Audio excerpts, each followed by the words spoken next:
What are different ways that people could misuse or abuse stolen credit cards against our APIs, things like that. So these are things that don't have a really easy OWASP top 10 reference that we can talk about, but they're still important conversations. Hi, you're listening to The Secure Developer. It's part of the DevSecOn community, a platform for developers, operators, and security people to share their views and practices on DevSecOps, Dev and Sec collaboration, cloud security, and more. Check out devsecon.com to join the community and find other great resources. This podcast is sponsored by Snyk. Snyk is a dev-first security company, helping companies fix vulnerabilities in their open source components and containers without slowing down development. To learn more, visit snyk.io. SNYK.io.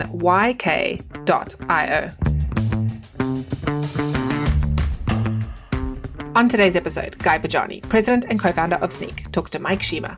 Mike works with developers at Squared to protect applications, their data, and their users. His experience in AppSec has ranged from manual security testing to building a commercial web scanner to help teams build secure products. He is one of the hosts of Application Security Weekly podcast and writes about InfoSec and DevSecOps, with an infusion of references to 80s music, apocalyptic sci-fi, and spooky horror to keep topics entertaining.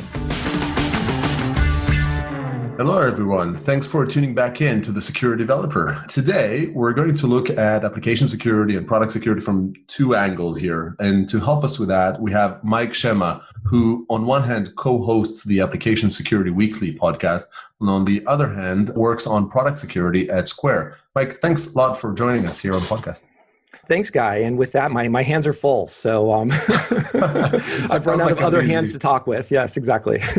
Indeed. Before we dive into those sort of two interesting angles you have on application security, can you tell us a little bit about what is it that you do and maybe a little bit about the journey that got you into security and where you are today? Sure. So I'll kind of work backwards in time. I'll start with where I am now. Here at Square, it's easy just to say product security, but what that really means is work with engineers and go through on a daily basis the fundamentals of threat modeling. What are you building?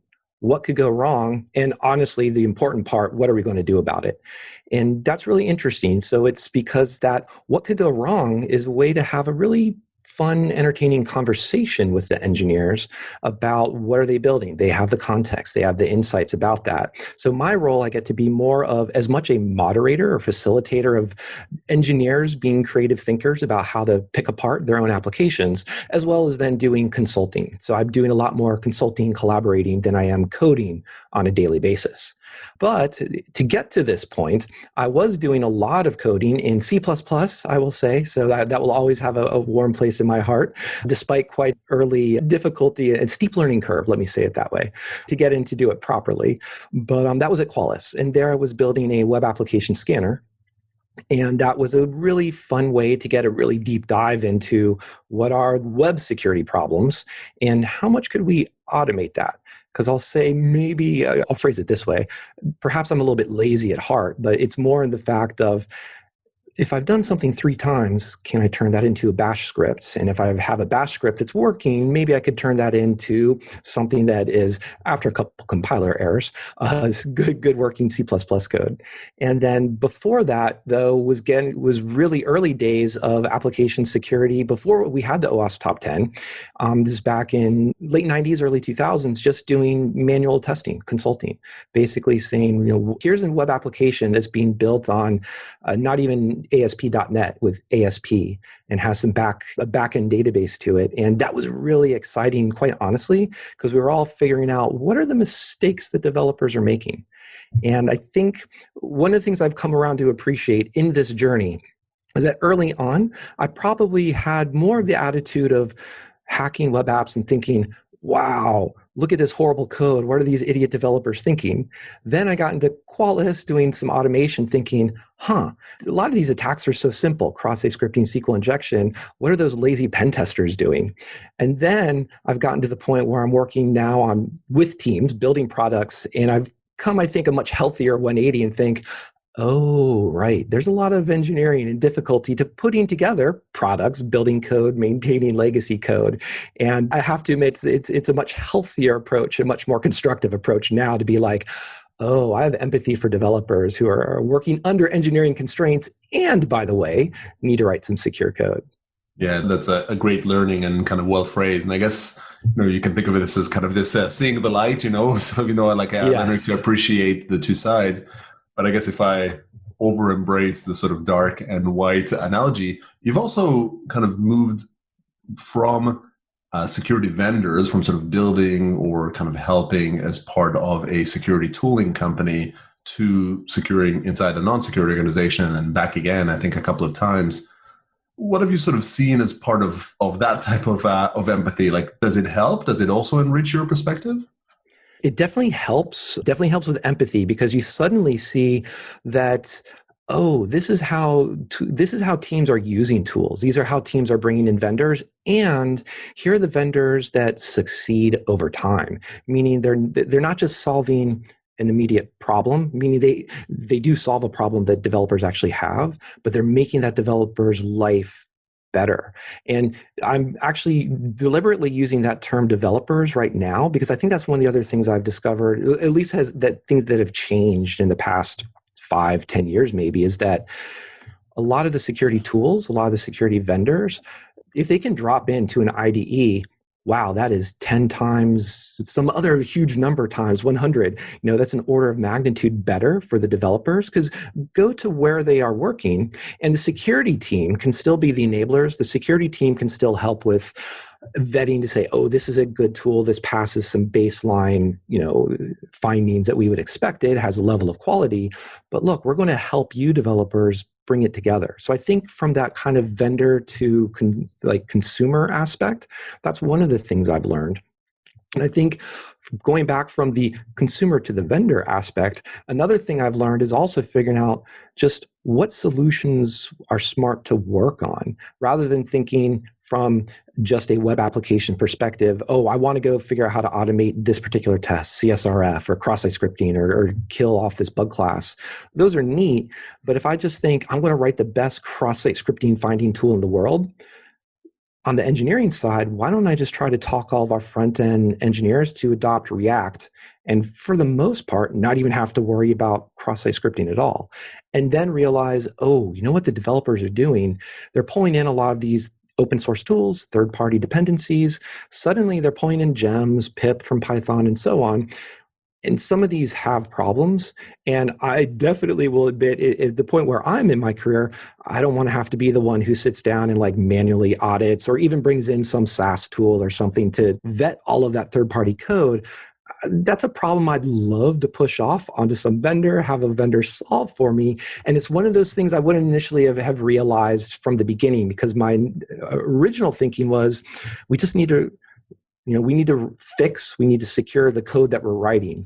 And so if there's a theme of this particular episode, when light bulbs go off, the other light bulb that goes off is, oh, right, there's a lot of other code that we're using that has vulnerabilities. And I realize, I'm talking with you, I think you probably are kind of familiar with this problem space, but it's one of those ones that I'm honestly just saying a sincere discovery of my own, the problems that have come up that developers have run into, that we also don't want to try to say, developers, you're responsible for running all this code analysis and doing the inspection of all these third-party libraries. Yeah, I mean, I think, clearly I kind of relate to the problem space and that need. Maybe you can also think about this a little bit as staying up to speed with the industry, because it could be that when you started in your sort of C++ roots, indeed most of the risks and most of the security concerns were far more in the code you write, but applications today don't look the way that they did before, definitely with the advent of cloud native and the adoption of far larger quantities of open source, which is awesome, but also changes a little bit the security landscape.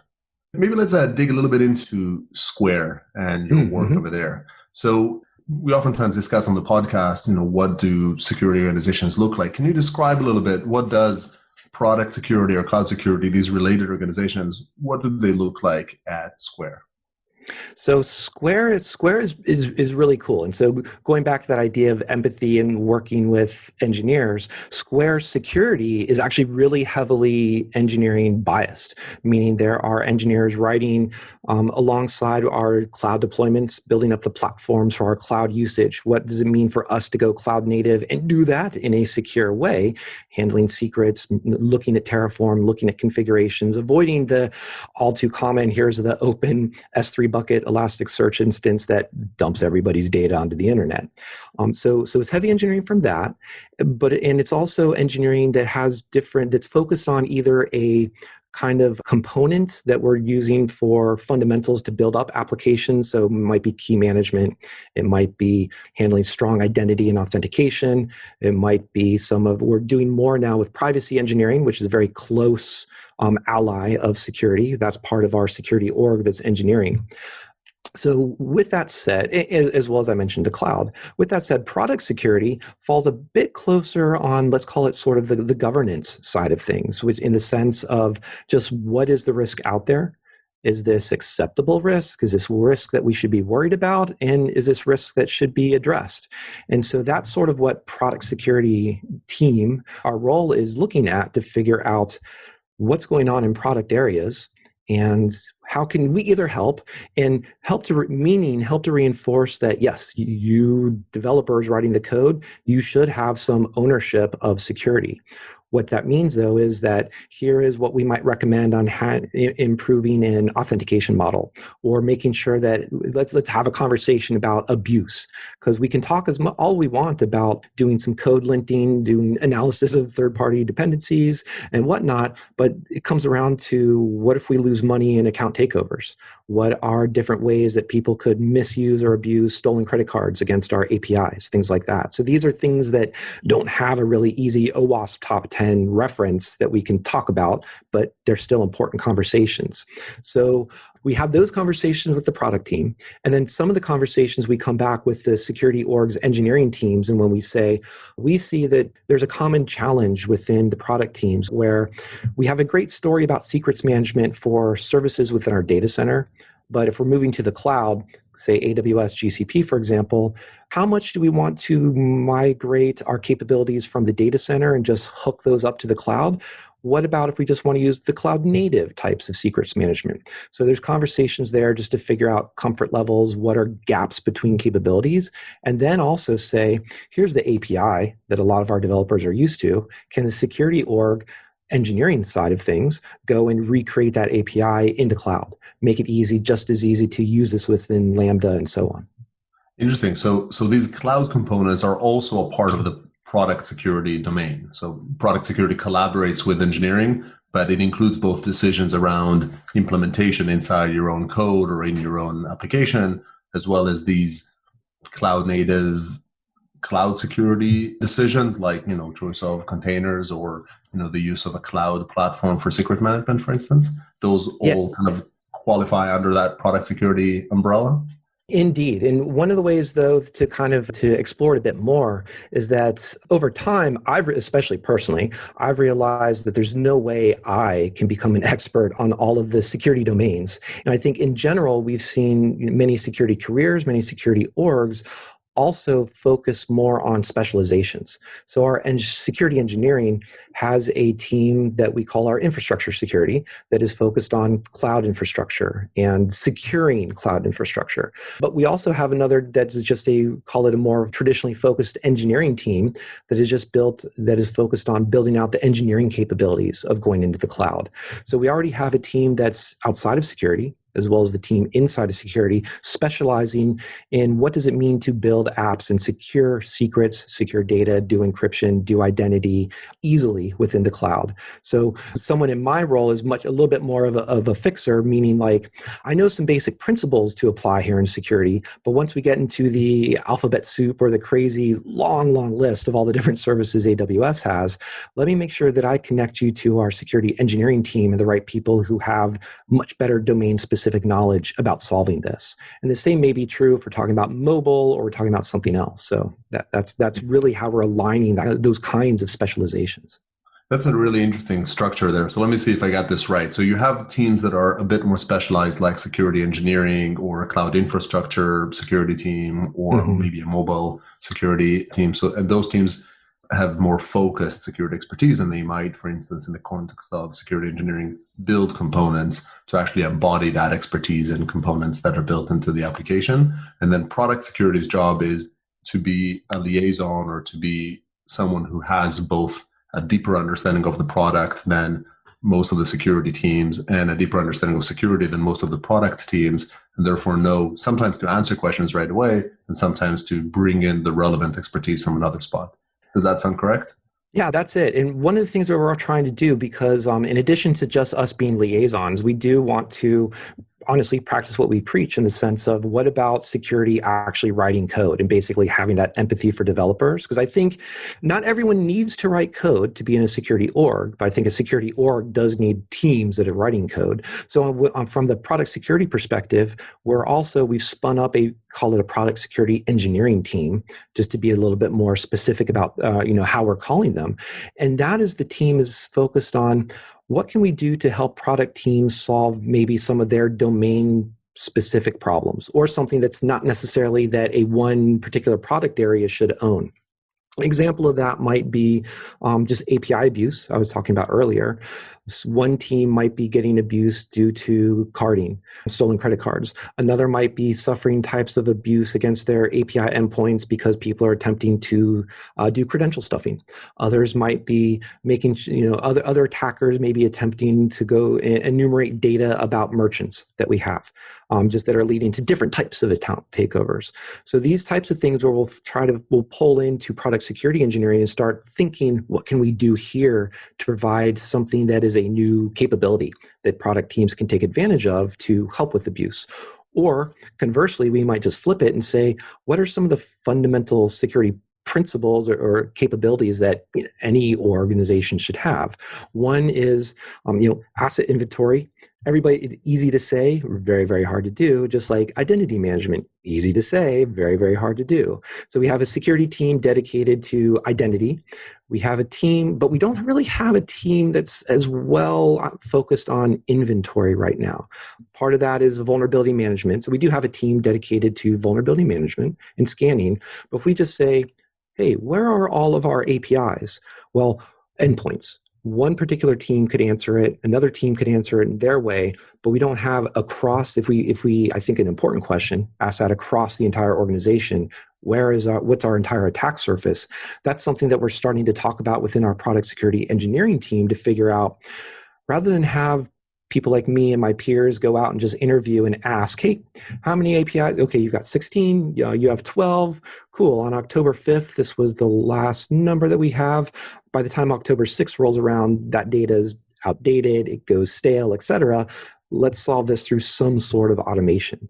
So that kind of gives an idea of also our mentality and how we're trying to organize our engineering to address those basic questions of things like inventory, attack surface. Yeah, no, I think it sounds very adaptable and makes a lot of sense. I guess one last question still as I dig in, how does tooling work here? So, if you're looking to build, you kind of mentioned some scanning, or maybe there's, a protective piece of software that you want to put in. How does that play with that ownership split that you described? So that's interesting. I think on the one hand, our security org still struggles, I think, like everybody else, build versus buy. I like to throw in the third one, build, buy, or why bother? Because there's some tooling that maybe we don't even need to worry about at all. It sounds neat, and maybe that's what everybody else is doing, but perhaps we've moved on for that. And, I'll kind of say, maybe I'll sort of tease and say, that's my cross-site scripting finder. Let's just move to React and not worry about a build or buy for that type of problem. On the other hand, though, what we're doing is we have tried to orient a lot of the security engineering teams, I think, around problem spaces. So call it cloud security, call it identity management, call it privacy, call it security infrastructure in terms of how we manage secrets or how we're protecting data, encrypting data. So with that said, then what we do is we start to look at tooling. What is the tooling the security team needs? So there's going to be easy things that just our incident response team. They need to have visibility into logs. They need to do analysis. So they'll work with teams on what the established engineering teams have done with their logging pipelines and tap into it. And so that's just tools that only the security team needs to really consume because that's their need. On the other hand, if we get into things like Terraform or tooling for cloud configurations, security is not the one that's actually generating the majority of those configurations and managing them through Terraform. But if security can look at those and say, here's a baseline we like, here's how we're going to analyze how different tools or how different teams are using their cloud ecosystem, and we can point out, ooh, looks like this is a mistake. Please look, here's another mistake. That is a great area for tooling. And that's where this infrastructure team is looking at what are the great easy steps they can do on their own for building their own tools. But is this asking the question too, is this a problem space that we want to become experts in? Or is there another vendor out there that actually addresses this type of problem? And I think coming from a company like Qualys, vulnerability scanning, that's kind of a commodity problem. That's where I would strongly recommend we should just buy. This is a well-established area. It's tools that have plenty of money behind them, engineers to solve that. But as we start to look into the cloud, AWS, we look GCP, for example, Azure even, what kind of security tools do these clouds offer? Are they sufficient? Can we just tweak them a bit, play around with the APIs they expose? Or maybe we need some better tooling from a third party because we want to make it happier for the engineers who are actually the ultimate consumers of these tools. So I realize that was a pretty long-winded answer to your question, but if I were to try to summarize, it's sort of like there's a couple tools we're building that we're the end users for, but when the user experience is important because it's the engineers consuming the tools, that's where we take a much closer look at that build versus buy scenario. Yeah, no, I think that makes a lot of sense, and it aligns to the team that eventually kind of has the most responsibility in it. So I guess I have one more question, maybe tee up a little bit of some of your insights from the podcast as well. So, you mentioned the way you're sort of split up within the org. What are some of the core practices that you think help make you successful at Square? And I don't know, like some of those, it's okay to say, they're successful here at Square, but maybe you even have a bit of a perspective on, are you doing it the same as is common in the industry? Do you think you've kind of struck a new nerve on it above and beyond the way you've already described the collaboration with teams? I think some of the things, let's see, I'm trying to think, I'll think on my feet here. Some of the things that we're doing really well is starting from that perspective that the security org is actually writing code and building services. And I think that already is building it's building the trust that the security org understands the pain points that the engineers are going through. Meaning we're using the same tools they are building services. From sort of that product security team, some of the things that we are doing that are successful and we're trying to do more of is figuring out what threat modeling means and how we can be a bit more consistent about it in talking to as many engineers as possible. Because threat modeling, I will always love that, as well as keeping it simple, meaning what are you building, what could go wrong, starting just an open-ended conversation from there. But that's not something that's easily scalable. And, there's a lot of manual conversations that go through there. So I think we're doing a pretty good job there of having those conversations because the security team very much has the perspective of not being the team of saying no, not being the gatekeeper. So that's one of the things that I think the security org has done really well is for the most part, with a handful of exceptions that I think make sense as they relate to data handling policy, privacy, things like that. But they're pretty much product team, go forth and conquer. If you need help, we are here as the security team. And by the way, we're also doing monitoring. We're doing some design reviews. We may see some things and come up to you and say, let's discuss this design. There's some things that we can change. But I think that's helped give and build a lot of trust that make the conversations about threat modeling a lot easier because the engineers are not predisposed to be like, what's going to happen here, or this is going to interrupt my roadmap, things like that. So I think those are positive ways that the security org has approached it, both on engineering as well as just that communication and interaction with others. Yeah, no, definitely. And threat modeling, it's I think the sort of the second time you're mentioning it here, sort of a topic Yes. close to heart. So would you describe, talks about a very healthy relationship. Do you use a specific methodology around the threat modeling, above and beyond just sort of the trust and the positive interaction? So not right now. And honestly, and we were still kind of in a discussion about how organized and how, say, standardized should the threat modeling be.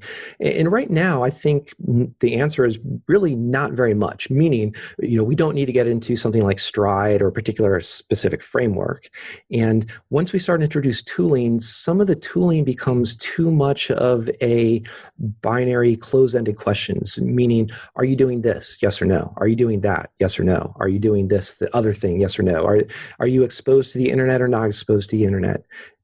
All these questions are fine, but if you step back for a second and say, why am I pushing a lot of this effort to answer 10 or 20 different questions on a developer about that may not actually have any bearing if I'm just trying to tease out one particular interesting thing? Why don't we go to the developer and just say, how would you attack your own product? What worries you the most? What's the area of code that keeps getting pushed off that nobody has had the time to go back and fix up, where you think all the to-dos are, your mental to-dos are in there.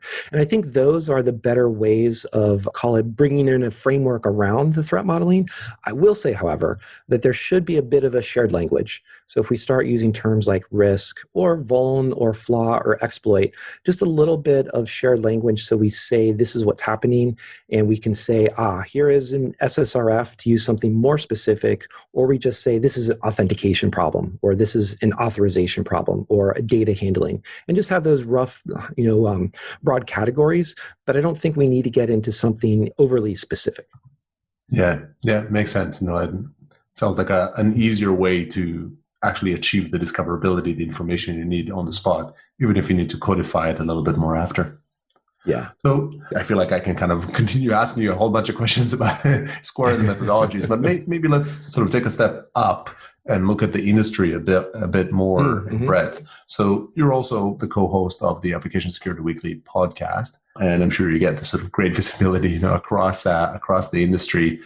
What are some common practices that you say maybe recently have come to bear with regards to this type of developer collaborations? Maybe things that weren't as popular before. You feel like they're gaining some momentum that you think are worth sharing here. So I think if there's one thing, actually, speaking of momentum, I almost want to say that the DevOps, basically the engineering teams, they've pretty much leapfrogged security, I think, in the last couple of years, mostly because of the cloud. And I think that is because the engineers are seeing, here is how to abstract everything from my functions as a service, so Lambdas, all the way to infrastructure as a service. So everything pretty much gets abstracted into code. So the engineers are just doing great things about spinning up large or small applications within a single region, across a region, worldwide. And it boils down, for the most part, just some YAML or some human readable code. And the reason I say that they've leaped over security is that suddenly security is like, oh, wait, we can't just, you're developers and you're dealing with infrastructure. You're dealing with networking decisions. You're making these networking decisions because they work for your app. You need to. Same with data storage. And security can't just say, we're going to be the gatekeepers we need to review, because the pace of release is too quick. And as I was saying a little bit earlier, just the domain expertise. You can't have one person that just top to bottom knows everything, that the nuances of all of the cloud environment, let alone things like containers. And your listeners, and you might notice, I've kind of astutely avoided mentioning Kubernetes or containers, because that is absolutely a large blind spot for me in terms of being able to get and talk into like the ins and outs of security properties specifically. And it's, fortunately, I have colleagues and friends who could pick that side of the slack up for me. But so those are one of the trends we see. And that a lot of time, the reason I bring that up as a trend is that if we talk about, if I put my sales hat on or vendor hat on, they talk about personas, who's the buyer that they're interacting with. And a lot of times the buyers tend not to be as much the security team. They're the engineering team. They're coming down from your CTO. And they are saying, okay, we're building this code, building this infrastructure. and we want to do so securely, or we've been told by security we need to do, we want to, deploy secure code. How do we hook this up and make the engineers happy? Because the engineers are ultimately, and I think this is a good thing, responsible for a lot of the security. And so now the vendors are looking to that kind of CTO persona or that engineering persona to figure out, where are you working? Meaning, what can I do within your CLI, your command line, or within your IDE? And does my tool give you any value in there? And can you interact with it from the normal type of software development lifecycle that you're used to, rather than having to pull in the security team to approve something, or having to go out to yet another web application where you're looking at I'm trying to avoid this single pane of glass, but that's what that's the euphemism, right? As you get to, Yeah, exactly. Developers have enough tabs open in their browsers as it is. They don't need yet another one. So those are some of the trends, meaning engineering has really pushed the need for security. And actually, they've taken and done a lot of security capabilities roles in all of these abstractions of code and infrastructure as a service. They're pulling in tools into their own tools, call it the CI/CD pipeline. And security, I think, is where it needs to catch up. And I like working at Square because I think security has caught up quite a bit with the heavy investment as engineering teams on the security org. But other security orgs should be considering, what does it mean to work with developers as well as build services for developers? Yeah, absolutely. And I think this is heavily a sort of recurring need that indeed comes up. I have this perspective around this shift of IT, as you described, to as a service, where really there's a whole set of needs that need to move from IT security solutions to application security solutions. It's the same concerns. It's around an unpacked server. It's around a network decision. It's around a misconfiguration. We're probably doing more of them than before, but they no longer require IT security solutions. They require an application security solution, basically bringing them into this world of product security, of application security. And I'm curious also, to an extent, because of how you described this sort of partnering in Square between product security and development, do you hear more about security champions program or practices like that connect the two entities? Do you see a rise in that type of partnership? Do you find it is needed in Square, on top of the partnership you already have? So it's one of those things that I'd love to see develop and have more of at Square. So primarily in the sense of having a venue for communication and collaboration for security-minded engineers who want to be tuned in to, one, what's the security org doing, as well as just having those conversations about what's going on within. Here was a breach in the news. How does that affect us?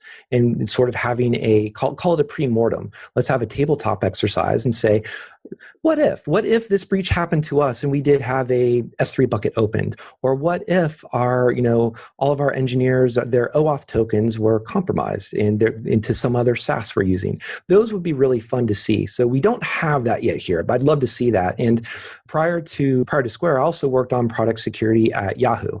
And Yahoo was a company that did actually have a pretty good, I went through a couple of versions of it, but called a Security Champions program.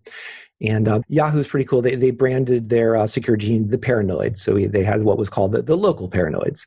But that was successful. And I thought that, especially for a large company, because you can't really scale like my role. I can't go out and scale and just have, I could, if I wanted to, every single day, every single hour, yet another threat modeling conversation with this other particular service, this other particular product. But ultimately, that's not really the smartest way. And you can burn people out that way. So when you are approaching a problem with manual processes, something like threat modeling or just discussion and call it security awareness, you do need people, but those people should be coming from the engineering org. And that's absolutely where a Security Champions program comes from. One of the challenges is that it's great for self-selecting because people who are interested in security will be like, yeah, I'd love to talk about that. What's going on? Hey, I heard about this really cool presentation out of this year's Black Hat, this year's DEF CONs, et cetera. And they want to talk about that. One of the challenges, though, is how do you then get into other orgs and other engineers and bring them, incentivize them when they perhaps have desire, but they don't necessarily have enough time? or they may just ask quite bluntly, what's in it for me? I'm being measured on how much code I write. And that's not exactly the case. I'm being a little bit facetious, but if they're worried how much code I write, how many sprints I'm successfully delivering on time, having time to talk about security doesn't play so easily into that. So that's one of the things that's always a hard problem to solve. Yeah, I definitely have been hearing more and more about security champions on this podcast and from other security leaders that I talk to here. And hopefully, if you're sort of following this podcast, you would have heard a bunch of those in our sort of collection episode here. But hopefully, there's increasing patterns that shape up around allocating some times. We had Jeff from Medallia talk about how they actually give a Stanford credential to developers that participate in that. All sorts of at Twilio, they have a progression process for kind of certifying you. And in one of them, I think it was, again, Medallia, they have a rotation element to it. There's some interesting practices shaping up in the industry. Hopefully we can all learn from one another. A pile more questions for you, Mike, but I think we're really kind of starting to sort of stretch the amount of time here. So before I let you go, if I can get one more sort of bit of advice, if you have one advice or one, it could be a pet peeve you want people to stop doing, or just one top tip that you want to give a team looking to level up their security foo, what would that be? So I'll turn the pet peeve into something more positive, as well as to be alliteration there. But that would be the arguments, discussions, conversations around which programming language should we use. And honestly, I was saying earlier on, I love my C++. There's plenty of, call it, memory safety issues. I've written my share of them, as Val Grine has pointed out to me. So let's really worry anymore about making fun of a particular language, except for Perl, sorry. And more focus on, can it be readable? And that was actually why I'm kind of joking about Perl, is that just what code are you writing in? Is it readable? Is it maintainable? And so I would say do less of worrying about the choice of language and more of, is the language leading to a point where you have simple linting, that you can have git commit hooks that point out common errors, common mistakes. And honestly, as someone who enjoys writing as well as who enjoys reading, is the code nice to look at? Can you hand it to someone else and it doesn't have a 10-page README on it with a bunch of paragraphs, and can they, for the most part, look at it, understand what's going on? Because especially Square is no stranger to this. Reorgs happen, ownership changes within code, people come and go. The legacy code builds and builds. I mentioned working at Yahoo, and companies that's been around for 20 years, you're going to have legacy code. But if you have code that is mostly scrutable, meaning someone can read it, and you can lint on it pretty easily to find simple mistakes. I think that's really what I would say. Go in on that, and hopefully a lot then of other, as your security champions become more aware, become smarter or more knowledgeable about security topics, you can improve the design, improve the architecture, but to start with simple linting. Yeah, no, perfect. That's good. Kind of at the core, at the basics, and very, very important to build on. Mike, this has been a pleasure. Thanks a lot for coming onto the show. Thank you very much. I really enjoyed chatting with you. This was fun. And thanks everybody for tuning in. And I hope you join us for the next one. Thanks for listening to The Secure Developer. That's all we have time for today. To find additional episodes and full transcriptions, visit thesecuredeveloper.com. If you'd like to be a guest on the show or get involved in the community, find us on Twitter at @DevSecCon. Don't forget to leave us a review on iTunes if you enjoyed today's episode. Bye for now.